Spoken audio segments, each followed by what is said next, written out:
मित्रों, उम्मीद करता हूँ कि आप सब बहुत अच्छे होंगे, प्रसन्न होंगे और अपने जीवन को सार्थक रूप से जीने का प्रयास कर रहे होंगे। मित्रों, जीवन को जी लेना एक अलग की बात है और जीवन को सार्थक रूप से जी लेना यह पूरी अलग बात है। अब आपके मन में एक प्रश्न उठ रहा होगा कि सार्थक जीवन और जीवन जी लेने में क्या अंतर है। जो सार्थक जीवन होता है उसको किस प्रकार से परिभाषित किया जाता है और जो सामान्य जीवन है वह किस कैटेगरी का, किस प्रकार का होता है। यह स्वाभाविक सा प्रश्न है और आपके मन में आता है। मित्रों, यह प्रश्न बहुत गूढ़ है। जितना सामान्य इस प्रश्न को हम समझ रहे हैं उतना सामान्य सा प्रश्न है नहीं। और आज इसी प्रश्न का उत्तर हम एक बहुत ही सुंदर भक्त चरित्र से लेंगे। जो भक्त चरित्र है करमेती बाई का। करमेती बाई का मित्रों चरित्र जो है बहुत ही सुंदर है और उनके जीवन तो जागृत चरित्र से हमें यह ज्ञान मिलता है कि हमारा सार्थक जीवन क्या होता है। क्योंकि मित्रों, आज का जीवन, आज का संसार, आज का परिवेश इन बातों को कम ही समझ पा रहा है, पर जीवन का मूल तो मित्रों यही है। और यदि हम अपने जीवन में सार्थक चीजों को पाना चाहते हैं तो जीवन के मूल्यों को तो समझना ही पड़ेगा। और मित्रों, पुरुष अर्थात ये जो मनुष्य पुरुष शरीर है, इसके शरीर की तो अपनी होती है, पर जब हम किसी स्त्री चरित्र को सुनते हैं तो हमारे जीवन में और प्रेरणादायी होती है। तो मुझे उम्मीद है मित्रों कि यह प्रेरणादायी जो आज चरित्र है यह आपको सुन के बहुत अच्छा लगेगा। वास्तविक जीवन की सार्थकता क्या है, वास्तविक जीवन का मूल्य क्या है, यह करमेती की बाई के जीवन से हम लोग सीखने, समझने और जानने से भी मित्रों आपके जीवन का, हमारे जीवन का तुलना नहीं है। हमको इस तथ्य को अपने जीवन में उतारना पड़ेगा अभ्यास और वैराग्य के माध्यम से। जब तक जीवन में स्वयं नहीं उतारेंगे तब तक जीवन का कल्याण नहीं होगा। मित्रों, वेद और उपनिषद भी तो यही कहते हैं। हमारे जो वेद हैं, जो हमारे उपनिषद हैं, जो हमारे पीछे सारे आप ग्रंथ देख रहे हैं, इन ग्रंथों का भी तो यही कहते हैं ना कि जीवन का उद्देश्य एकमात्र परमात्मा की प्राप्ति में है, बस दैट्स इट। इसके अलावा कुछ भी। जब तक परमात्मा की प्राप्ति आपके जीवन में नहीं हो जाती है तब तक आपके अपने जीवन की समस्याओं का पूरा समाधान हो ही नहीं सकता। पूरा समाधान आपके जीवन का, सभी समस्याओं का, सभी दुखों का समाधान सिर्फ और सिर्फ तभी हो सकता है जब आप कैवल्य की प्राप्ति कर लें। कैवल्य शब्द की जो है गौतम बुद्ध के जीवन से मिलता है। आने वाले समय में चूंकि भक्त चरित्रों का यह क्रम चल ही पड़ा है, तो आने वाले में एक बार गौतम बुद्ध के चरित्र पे भी विस्तार से चर्चा करेंगे। मित्रों, यह वीडियो थोड़ी सी लंबी हो जाती है, इसके लिए हम क्षमा प्रार्थी हैं। पर चूंकि किसी भक्त चरित्र के बारे में जब हम कहें तो आधा और अधूरा ज्ञान भी नहीं देना चाहिए, पूरी बात करनी चाहिए। इसलिए आप अंत तक इस वीडियो को देखें, आपको अच्छा लगेगा, आनंद लगेगा और आपके जीवन में कुछ नहीं मित्रों तो जितनी देर आप इस वीडियो को देखेंगे तो कम से कम भक्त और भगवान की चर्चा में तो अपनी मग्न रहेंगे। सबसे बड़ा जीवन की सार्थकता यही है मित्रों कि हमारे जो इंद्रियां हैं, आंखें हैं, हमारी जो नासिका है, हमारे जो कान है, हमारी जो जीवा है, मुख है, बस ये भगवान की और भगवान के भक्तों की सत्संग, इनकी चर्चा सुनता रहे। मित्रों, इन इंद्रियों की यही एक सबसे बड़ी सार्थकता है कि अधिक से अधिक जीवन में भगवान और भक्त की चर्चा, श्रवण हो, उनका कथन हो, उनका सत्संग, यही तो जीवन की सबसे बड़ी सार्थकता है। और मित्रों, मैं यही पे एक महत्वपूर्ण सूत्र क्या देना चाहता हूं कि यदि आपका जीवन भगवान के प्यारे भक्तों के कथा श्रवण सत्संग में बीत रहा है, तो मानिए कि आपका जीवन सही दिशा में जा रहा है।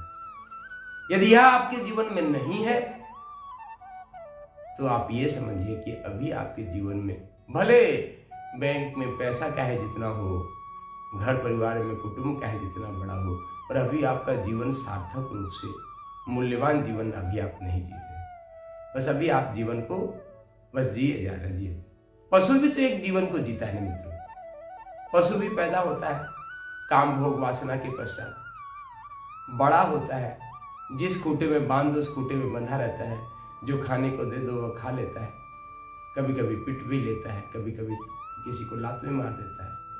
तो ऐसे ही आपका भी जीवन है मित्रों। जीवन 3 प्रकार का होता है।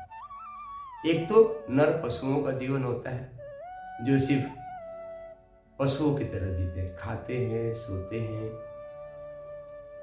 काम वासना में लिप्त रहते हैं, कुटुंब के भरण पोषण की सोचते रहते हैं। यह जीवन नर पशुओं का जीवन है। एक जीवन है मानवोचित जीवन, मनुष्यों की तरह जीते हैं। दोनों नर पशु और मानव में क्या अंतर है व्यक्तियों?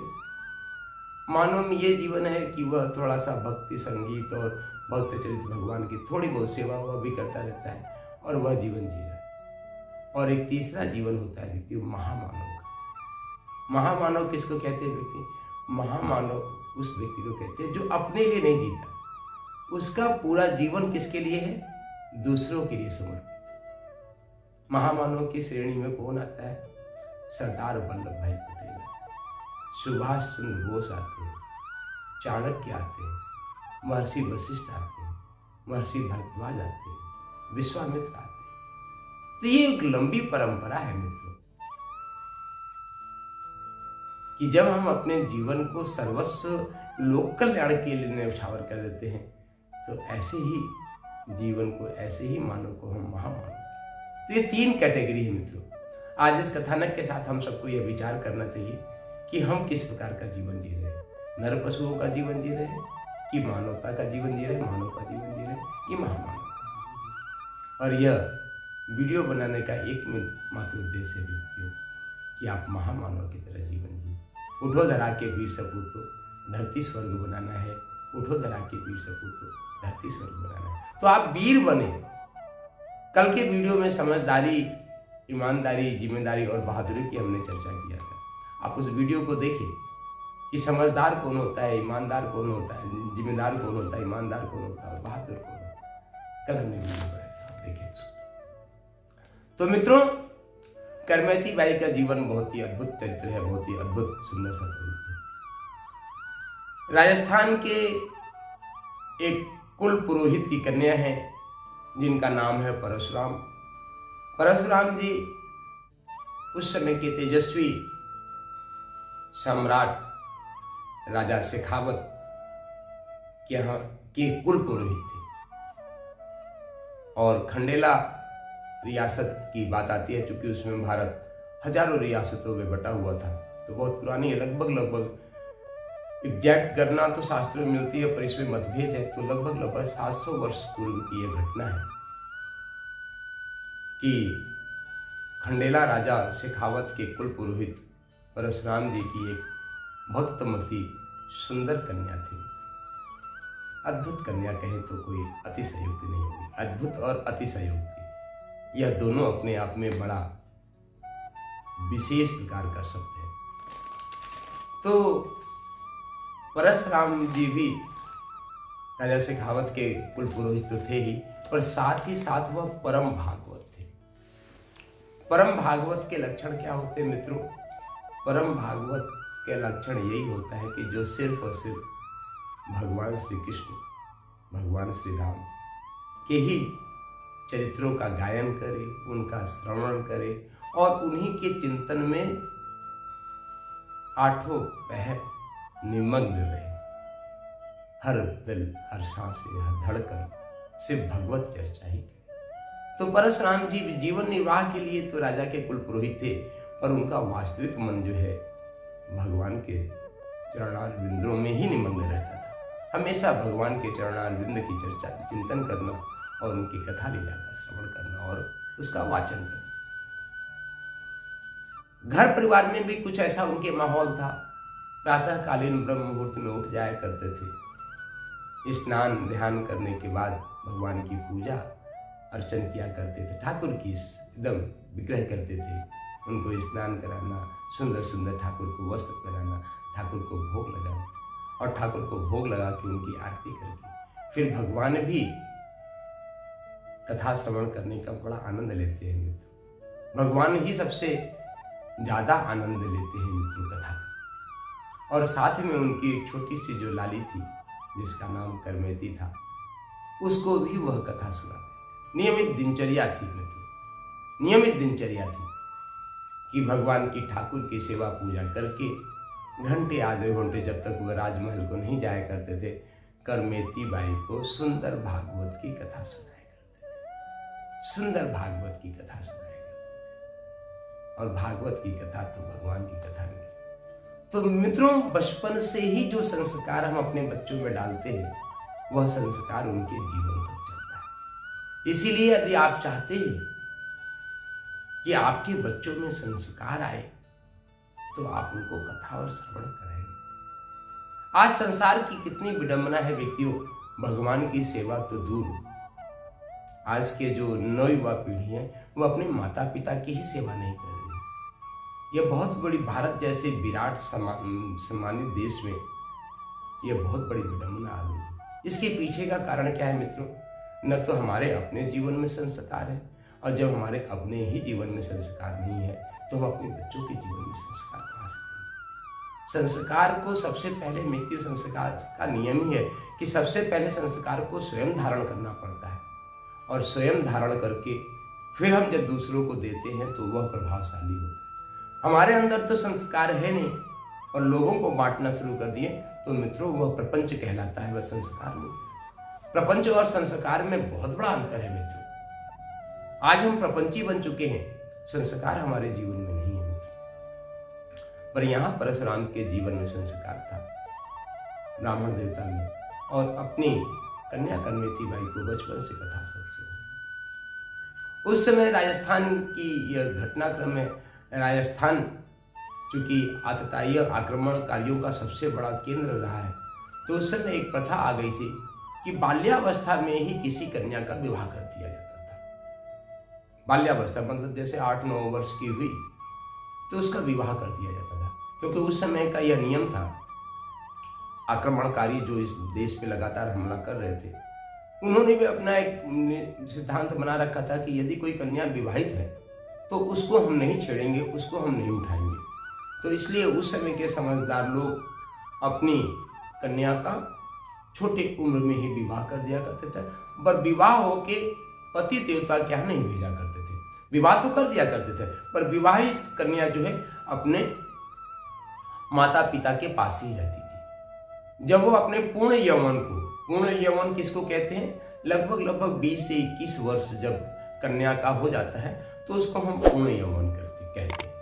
तो जब वह पूर्ण यौवन को प्राप्त होती थी तब उसको गौने के माध्यम से, मतलब पुनः एक बार 20-25 लोग जो है ससुराल पक्ष से आते थे और कन्या को विदाई करा के, उसको विदाई बोलते हैं हिंदी, विदाई करा के ले जाते थे। तो वैसे ही करमेती बाई जब अपने पूर्ण यौवन को प्राप्त हुई तो परशुराम जी के मन में आया कि अब हमारी कन्या यौवन को प्राप्त हो गई है, समय आ गया है, अब क्यों न इसको अपने पति देवता के यहाँ भेज दिया जाए। यह चर्चा लगभग महीने भर से शुरू हुई थी, क्योंकि जब भी कोई घर में विवाह संस्कार उत्सव होता तो उसकी चर्चा सामान्यतः अमूमन महीने 1.5 महीने से पहले से तो शुरू हो जाती थी। और जैसे ही करमेती बाई के घर में उनके गौने की, पति देवता के पास करमेती बाई को भेजने की चर्चा शुरू हुई, वैसे वैसे उनके मन की बेचैनी बढ़ती चली। प्रतिदिन उनके मन की बेचैनी बढ़ती चली जा रही थी। अच्छा, अब यह घर छूट जाएगा। घर छूटने का उनको बहुत ज्यादा दुख नहीं था मित्रों, पर उनके मन में जो सबसे बड़ा दुख था वह दुख था कि सत्संग, भगवत चर्चा जो हो रही है वह छूट जाएगी। क्योंकि जब उनको, चूंकि कुल पुरोहित की कन्या थी, तो कुल पुरोहितों के पास जासूस और ये सारी चीजें भी हुआ करती थी। तो उनको यह बात पता चल गया कि जहाँ पे जिस पति के साथ, जिस कुटुंब में मेरा विवाह हुआ है, वहां पे कोई भक्त नहीं है, वहां पे कोई भक्त है ही नहीं है। वहां पे भगवान की न तो सेवा होती है, न तो उनकी पूजा होती है, न तो भगवान और भक्त की किसी प्रकार की चर्चा होती है। मतलब यदि दूसरे रूप में कह लें कि वह नास्तिक परिवार है। और नास्तिक परिवार में चूंकि अब परशुराम जी, पंडित जी जो है समझदार तो थे, पर कुछ अच्छा ही देखा होगा उन्होंने। उस समय धन संपत्ति की उस समय भी बड़ी महत्ता थी, आज भी है। तो धन संपत्ति इन चीजों में तो वह ब्राह्मण देवता जिनसे करमेती बाई का विवाह था, वे तो अच्छे थे, पर भक्त, वहां पे कोई भक्ति नहीं थी, न तो भाव थी, न तो भक्ति थी, न तो सेवा थी। भाव, भजन और भक्ति नहीं थी वहां पे। भाव भी नहीं था, भजन भी नहीं था और भक्ति भी नहीं। यह बात जो है करमेती बाई को बहुत ही मन में कचोट रही थी, मन में बहुत ज्यादा कचोट रही थी कि करे तो क्या करे। मित्रों, दिन बीतता चला गया, दिन बीतता चला गया। समय आ गया कि कल, अगले दिन वर पक्ष के लोग करमेती बाई की गौने के लिए, विदाई के लिए आएंगे। करमेती बाई का मन, अंतःकरण एकदम तड़प उठा कि अरे, भक्त और भगवान का बिछड़न हो जाएगा, भक्त अपने भगवान से बिछड़ जाएगा, एक प्रेमी अपने प्रेमास्पद से बिछड़ जाएगा। प्रेमी और प्रेमास्पद कौन है मित्रों?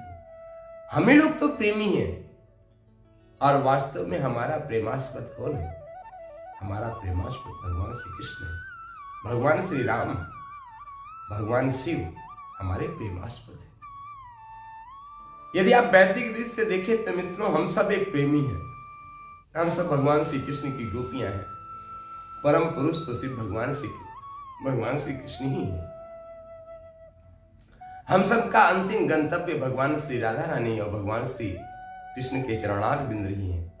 वहीं तक हम लोग का, वही हमारी मंजिल है, वही हमारा समर्पण है, वही हमको विलय होना चाहिए, वही हमको विसर्जित होना चाहिए। यही तो है। करमेती बाई का भी मन तड़प उठा।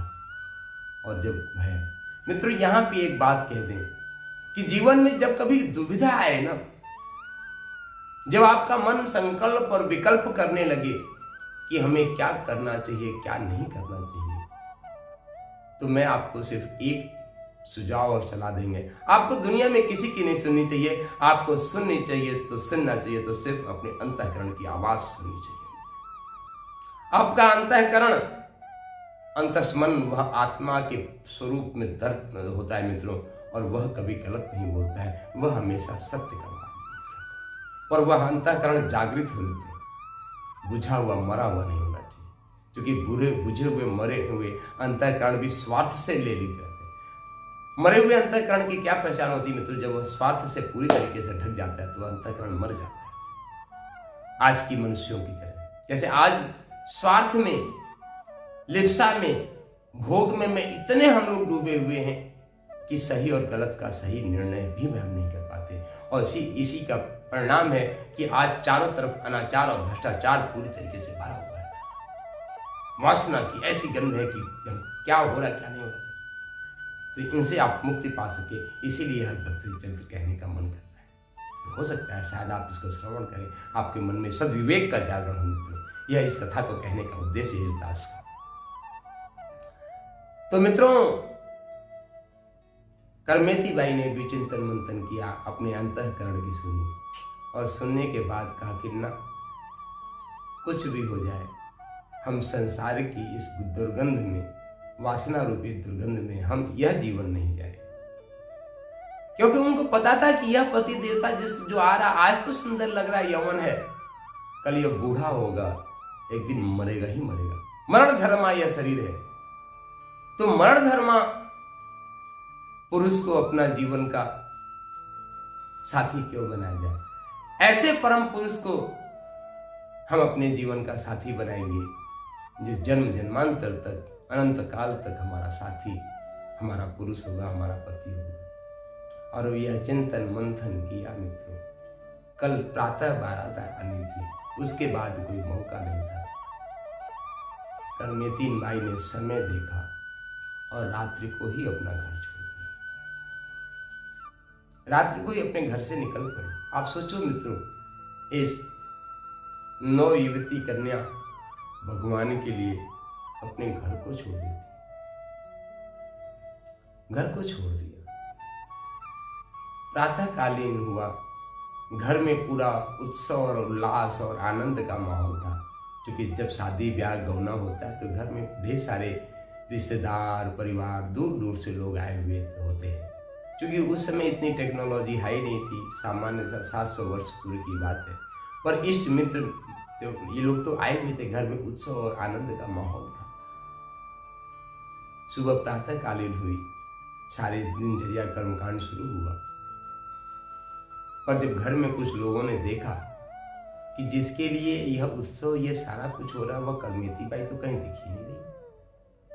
क्योंकि पंडित जी का घर था, तो पंडित जी का घर इतना बड़ा घर तो था, पर राजमहल भी जस्ट इतना बड़ा नहीं था।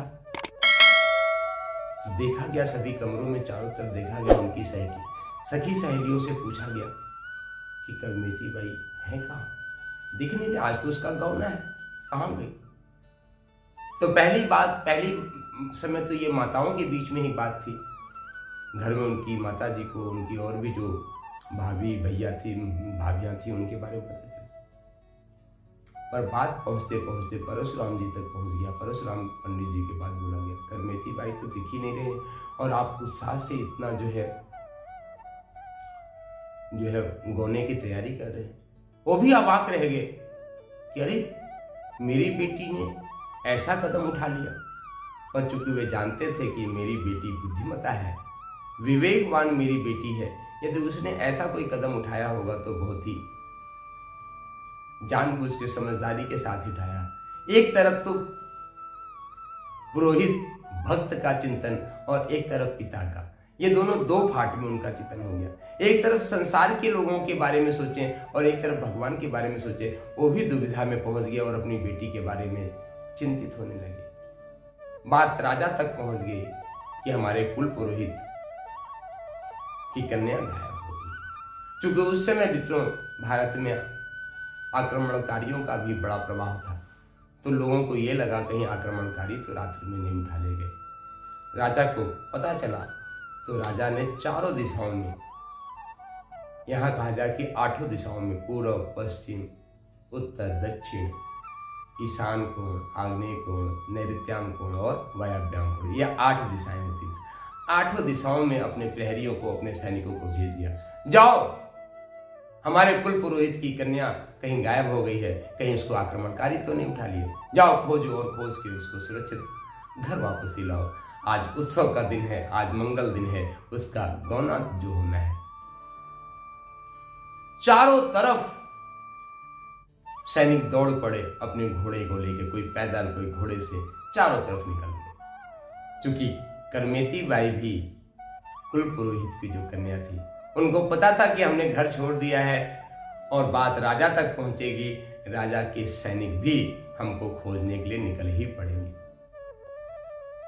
मित्रों, जब करमेती बाई ने, चूंकि राजस्थान अधिकतम एरिया रेगिस्तान का है, 2-2, 3-3, 4-4, 5-5, 10-10 किलोमीटर तक साफ दिखाई देता है। चूंकि कोई घर जाता, आज भी राजस्थान में बहुत बड़े बड़े जो है बहुत दूर दूर पे गांव हैं, तो दूर तक एकदम साफ दिखाई देता है।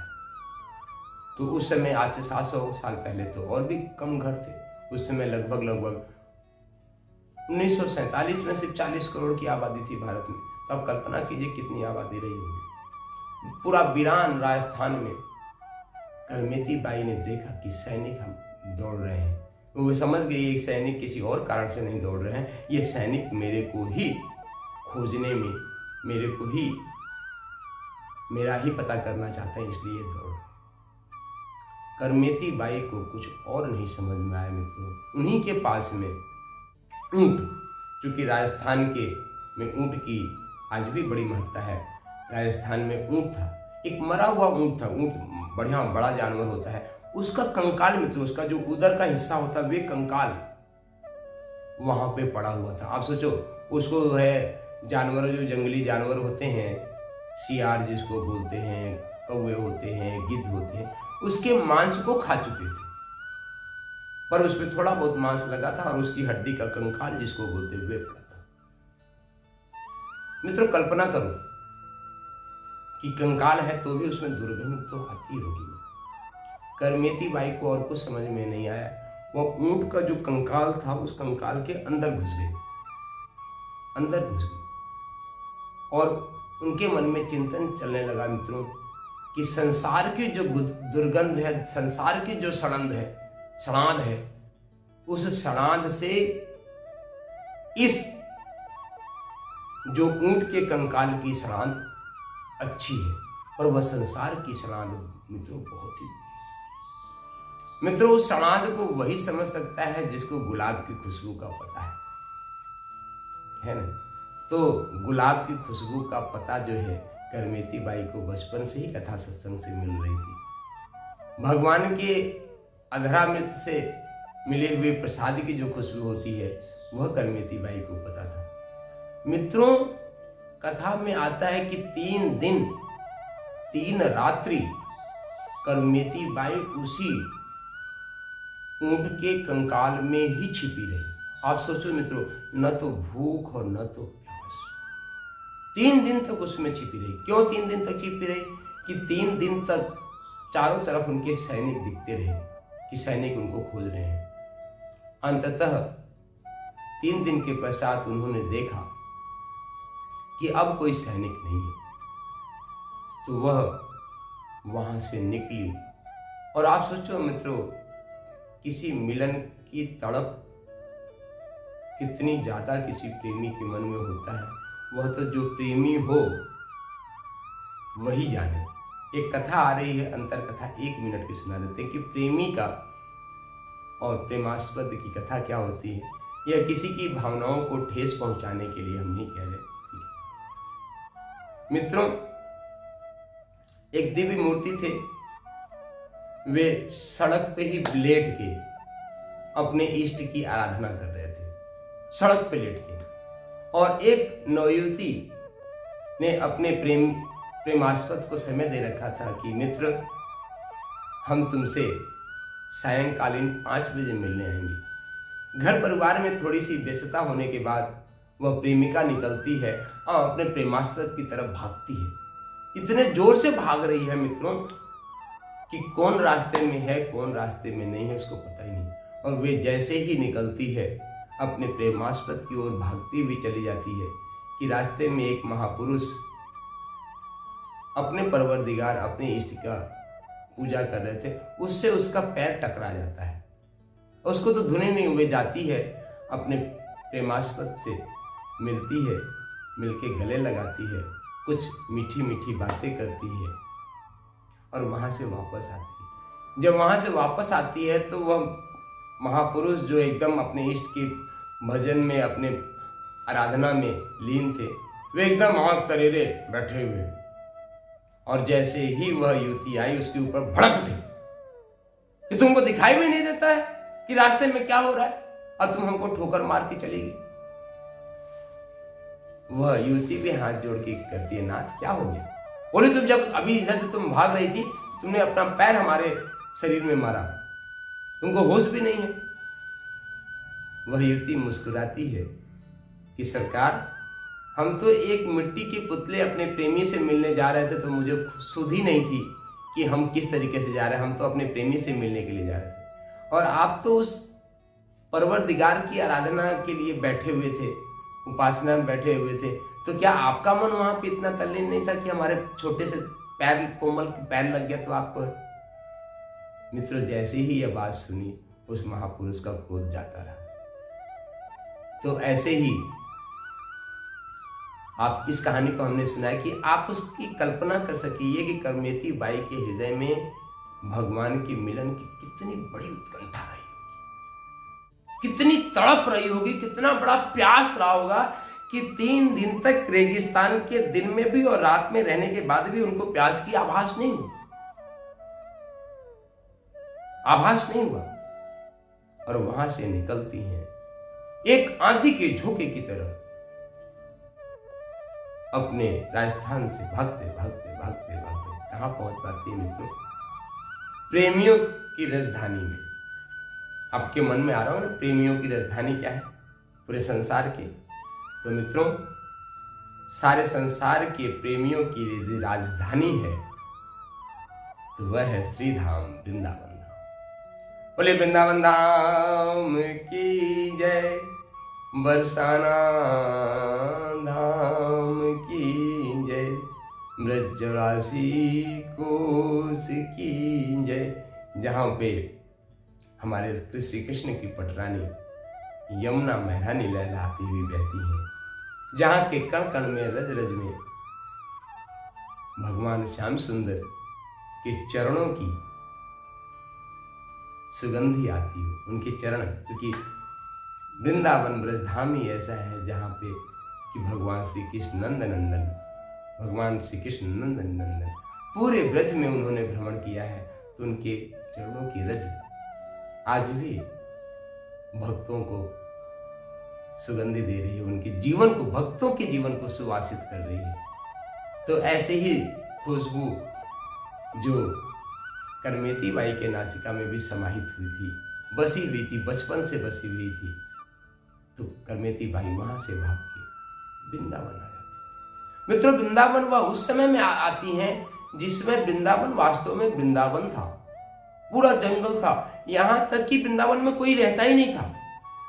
पूरा वृंदावन जंगलों से, वहां पे वही धौ के वृक्ष, पीलू के वृक्ष, बरगद के वृक्ष, जो हमारे पंच देव वृक्ष है ना, देव वृक्ष जिसको बोलते हैं, पीपल वृक्ष, नीम के वृक्ष, ये सारा आच्छादित था। और कलकल निनाद करती हुई यमुना महारानी निर्मल स्वच्छ नीला रंग बहती थी। उस समय की बात है, आज से 100 सुंदर वृंदावन, पावन वृंदावन, जहाँ की भक्ति भी नृत्य करती है ना? कैसे नृत्य करती? हरे कृष्ण कृष्ण कृष्ण हरे हरे, हरे राम राम राम हरे हरे, हरे कृष्ण कृष्ण कृष्ण हरे हरे, हरे राम राम राम हरे हरे। राधे कृष्णा कृष्ण कृष्णा राधे राधे, राधे श्याम श्याम श्यामा राधे राधे, राधे कृष्णा कृष्णा कृष्णा राधे राधे, राधे श्यामा श्याम श्यामा राधे राधे। तो मित्रों, ऐसा कीर्तन होता रहता है।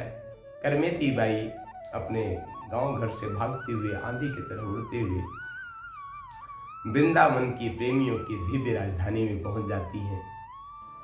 उस समय कोई वहां पे रहता नहीं था। यमुना महारानी के तट पे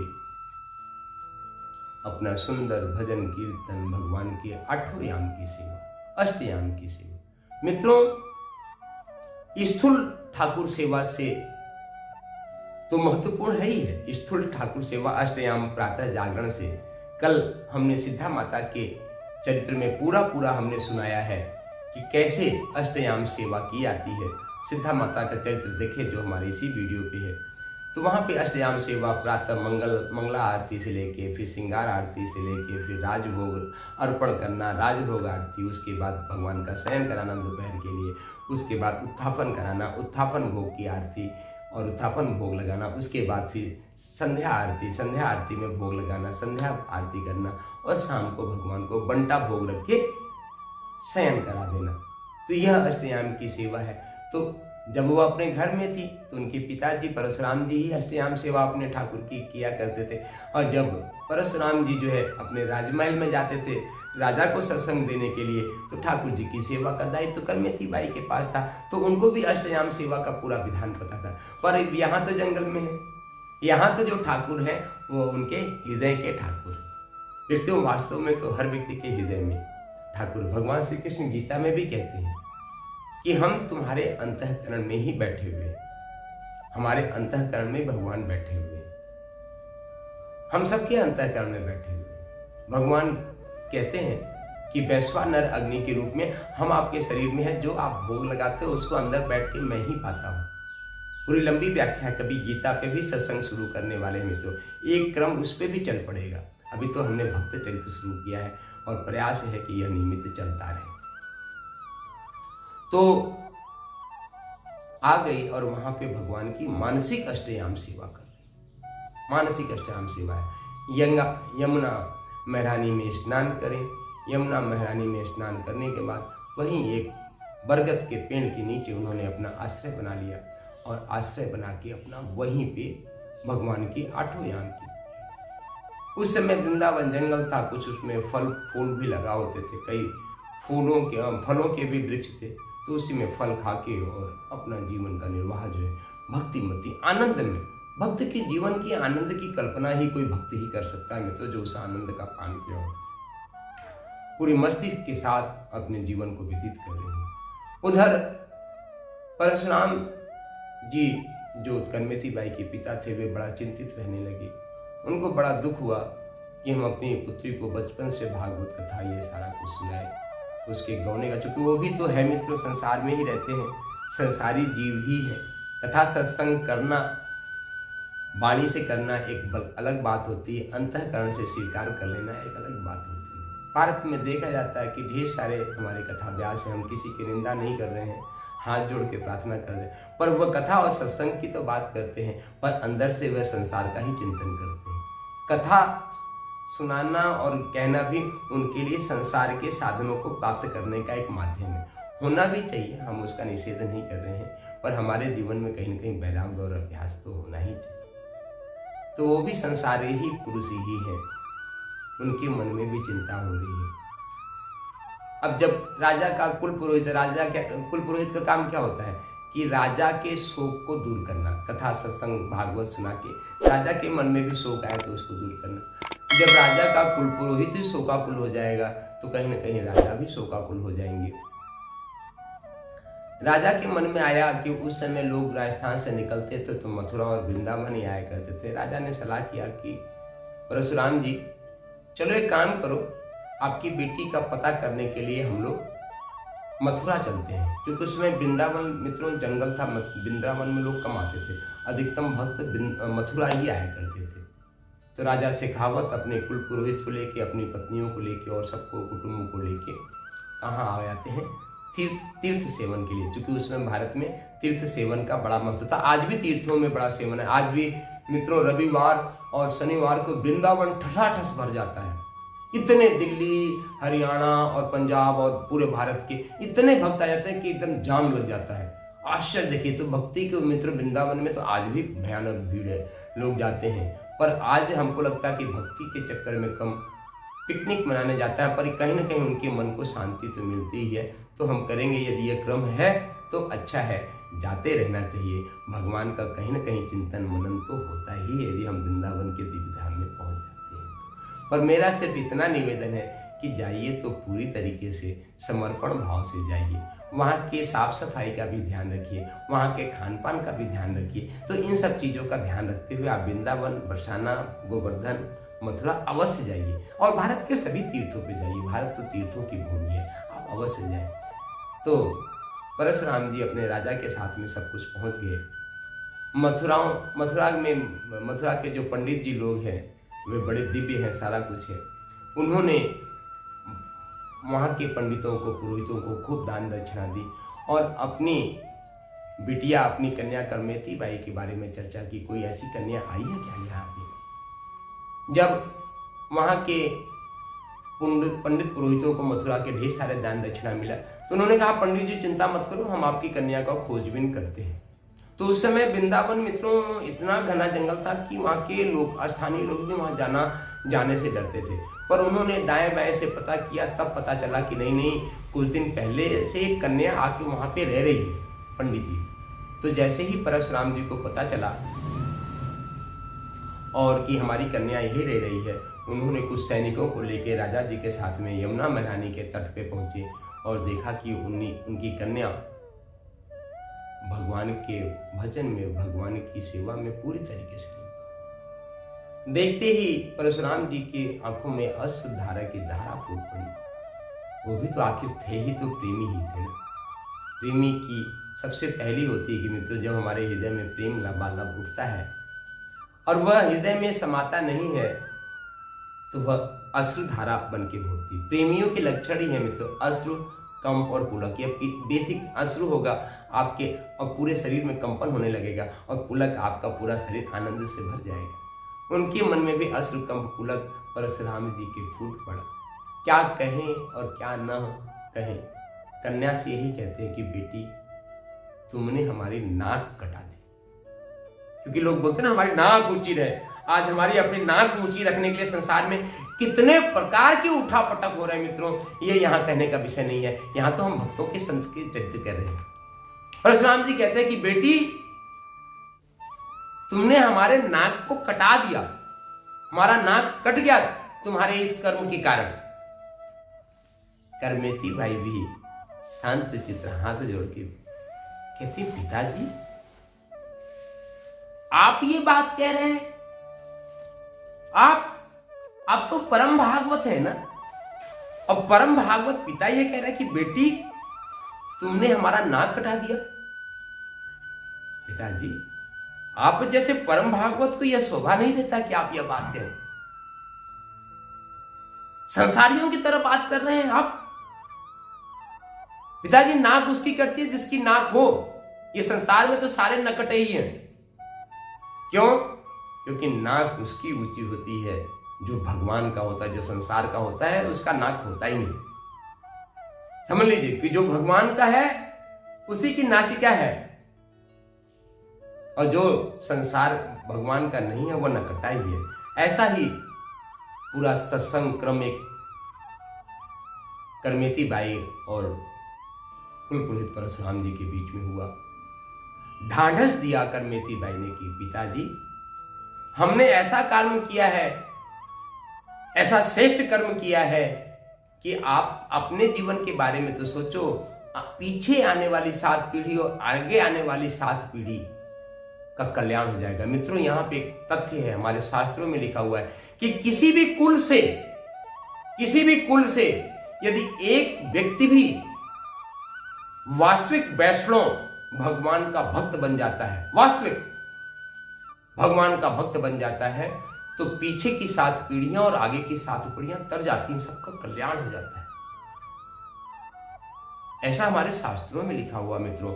और हम यदि सनातन धर्मावलंबी हैं तो हमारे अपने शास्त्रों पे हमको विश्वास करना चाहिए, विश्वास करना आना चाहिए। तो करमेती बाई ने अपने पिता को ढाढ़स बताया है, उनको सांत्वना दी है। थे तो आखिर वो भी परम भागवती, भक्ति के महत्व को वे भली भाग जानते थे।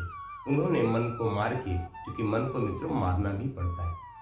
आज क्या संसार में आज क्या जो है चल पड़ी है कि आज हम अपने अंतःकरण की नहीं सुनते, अपने मन की सुन रहे हैं। जो नहीं खाना चाहिए मन की सुन के वे खा रहे हैं, जो नहीं पहनना चाहिए मन की सुन के वे पहन रहे हैं, और जो कुछ नहीं करना चाहिए सिर्फ मन की सुन के वे कर रहे हैं।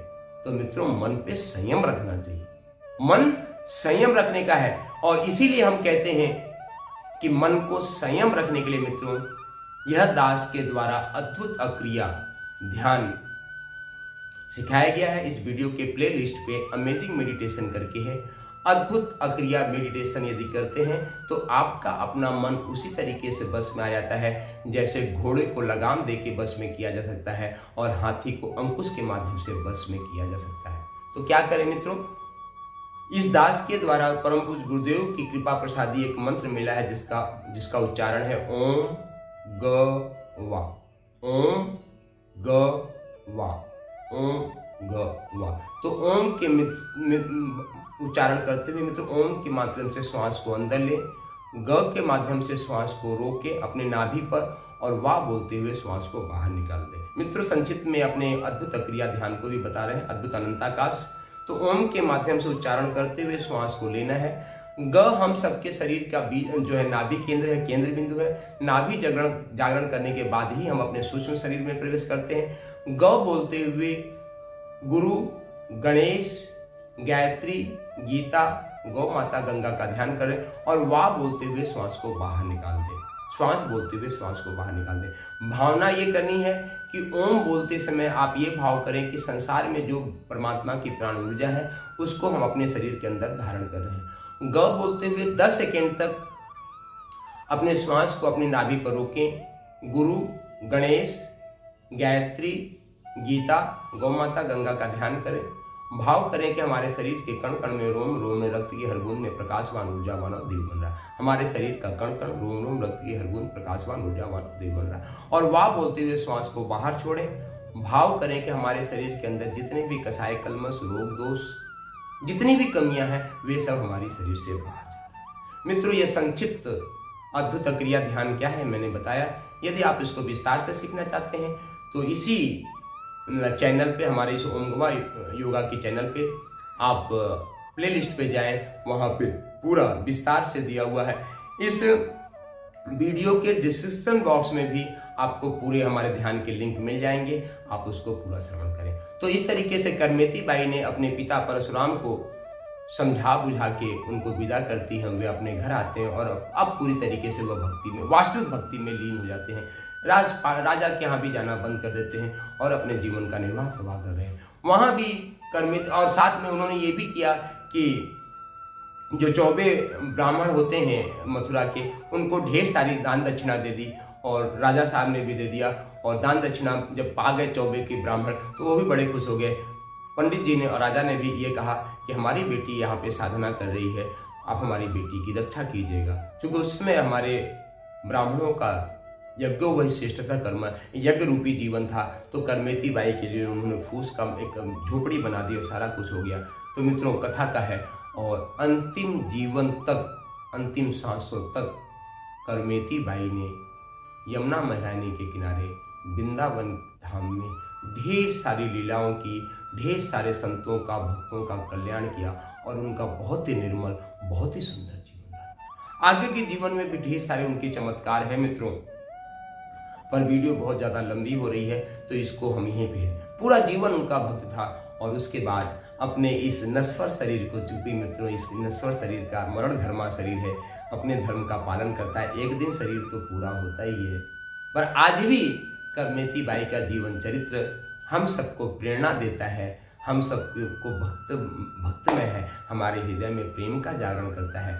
तो मित्रों, हमारी भी इस कथा को आपको सुनाने का यही तात्पर्य है कि आप भी संतों से जुड़े, भक्तों से जुड़े, गौ माता से जुड़े, परमात्मा से आपका हृदय हो, आपका अंतःकरण जागृत हो, आपके जीवन में सुख आए, शांति आए और आनंद की वर्षा हो। क्योंकि यह दास बरसाने वाला कहलाता है। बरसाने में इस दास ने 9 वर्षों तक तपस्या किया है मित्रों। तो आनंद क्या, 9 वर्षों तक मित्रों, एक दिन के लिए बरसाना गए थे, 9 वर्षों तक बरसाने की ही परिक्रमा लगाते रहे। और उसके बाद ये कथा इसीलिए सुना रहे हैं क्योंकि बरसाना क्या है मित्रों, हमारी श्री राधा है और प्रेम की राजधानी है।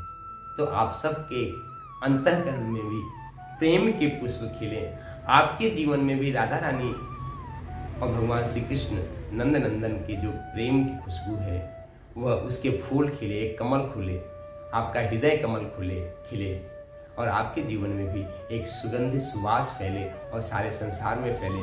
उठो धरा के वीर सपूतो, धरती स्वर्ग बनाना है। उठो धरा के वीर सपूतो, धरती स्वर्ग बनाना है। वैसे मित्रों, इस अकिंचन में श्री मित्र जी का जीवन पूरी तरीके से आनंद में हिलोरे लेता है। क्यों न रहे, राधा रानी ने अपने आंचल में जो 9 वर्षों तक रखा, जो है कण कण में, रोम रोम में, रक्त के हर बूंद में राधा रानी ने अपनी चेतना, अपनी सुगंधी, अपनी सुवास, अपने नाम की सुगंधी भर दी है।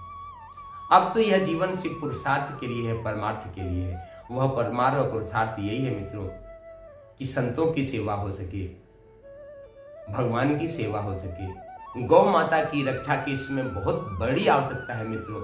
आज सड़कों पे, गलियों में मारे मारे गौ माता भटक रही हैं। तो गौ माता की रक्षा हो सके, गौ माता की सेवा हो सके। भारत वैसे तो आज दुनिया की 5वीं बड़ी अर्थव्यवस्था बन चुकी है, फिर भी इतनी बड़ी आबादी है कि बहुत बड़ी आबादी में हमारे बालक और बालिकाएं बिना पढ़े हुए निरक्षर रह जाते हैं, उनको पूरा पोषण नहीं मिल पाता है। तो मित्रों, इस दास के द्वारा, इस मिट्टी के द्वारा ढेर सारे सामाजिक कार्य भी किए जाते हैं। तो यदि भगवान ने आपको धन लक्ष्मी दी है तो इस वीडियो के माध्यम से, इस चैनल के माध्यम से आप अपना दान भी इस दास तक पहुंचा सकते हैं। आपको पूरी तरीके से विश्वास दिलाते हैं, आपके दान का एक एक पाई, एक एक पैसा लोक कल्याण में, संतों की सेवा में, परमात्मा की सेवा में, गौ माता की सेवा में और साथ ही साथ गरीब बालक बालिकाओं के पठन पाठन में, उनके विवाह में ही खर्च होगा। आपका एक भी पैसा, एक भी पाई दाएं बाएं गलत नहीं खर्चा होगा। ये हम पूरी निष्ठा और पूरी जिम्मेदारी श्री राधा रानी की सौगंध पूर्वक, शपथ पूर्वक की बात है।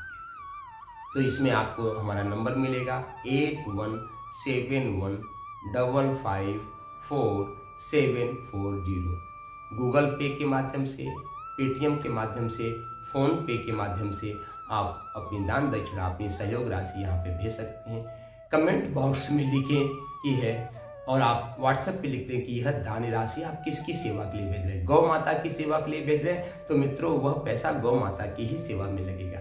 यदि गरीब कन्याओं के पठन पाठन के लिए भेज रहे हैं तो आप मेंशन करें कि यह पठन पाठन में लगेगा। यदि आप संतों की सेवा के लिए भेजना चाहते हैं तो आप बताएं कि संतों की सेवा के लिए भेज रहे हैं। आप उस पर मेंशन जरूर करें व्हाट्सएप नंबर पे कि यह आप धनराशि किसकी सेवा में भेज रहे हैं, या फिर सिर्फ यह समझ के भेज दीजिए कि जैसा गुरु महाराज जहाँ पे उनका विवेक कहेगा वहाँ पे लगा देंगे, तब आपको मेंशन करने की भी जरूरत नहीं है। पर आप आज कलयुग में दान की बहुत बड़ा महत्व है। कलयुग केवल नाम धरा, और आप अपने हृदय में नाम की करें तो आइए, तो आप सबका जीवन कल्याण हो, आपके जीवन का मंगलमय हो, सुख शांति और आनंद आपके जीवन में आए, इसी भाव से है। यह वीडियो आपको अच्छा लगा हो मित्रों तो आप इसको पहले लाइक करें, फिर इसको अधिक से अधिक मित्रों तक अपने व्हाट्सएप ग्रुप में, अपने फेसबुक पे इसको शेयर अवश्य करें मित्रों। यह भी एक दान का कार्य है मित्रों। आप कुछ दान दक्षिणा नहीं दे सकते तो कोई बात नहीं, मुझे चाहिए भी नहीं।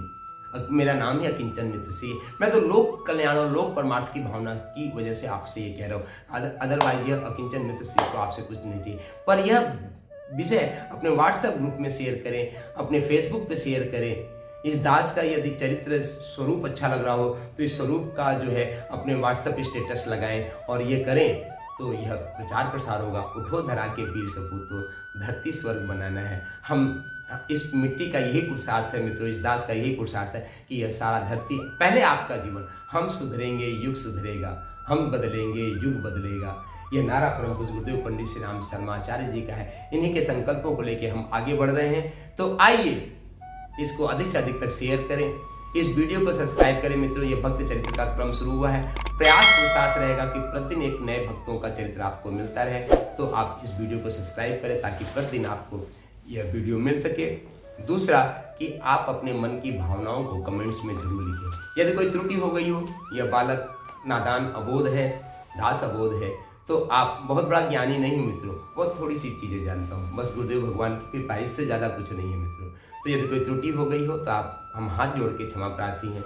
आप हमको सुझाव सलाह दें, आगे हम उसको पूरा करने का प्रयास करेंगे। तो इसी के साथ आइए मित्रों, उठो धरा के वीर सपूतो, धरती स्वर्ग बनाना है। शक्ति शंभु, जय सिया राम।